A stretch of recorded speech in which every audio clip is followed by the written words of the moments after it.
تمہارا پروردگار خوب جانتا ہے کہ تم اور تمہارے ساتھ کے لوگ کبھی 2/3 رات کے قریب اور کبھی آدھی رات اور کبھی تہائی رات قیام کیا کرتے ہو،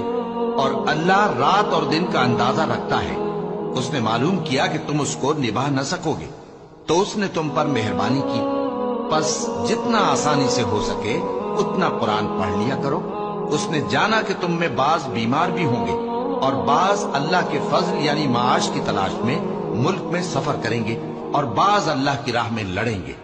تو جتنا آسانی سے ہو سکے اتنا قرآن پڑھ لیا کرو، اور نماز قائم کرتے رہو اور زکوٰۃ ادا کرتے رہو اور اللہ کو نیک نیتی سے قرض دیتے رہو، اور جو عمل نیک تم اپنے لیے آگے بھیجو گے اس کو اللہ کے ہاں بہتر اور صلے میں بہت عظیم پاؤ گے، اور اللہ سے بخشش مانگتے رہو، بے شک اللہ بخشنے والا ہے، مہربان ہے۔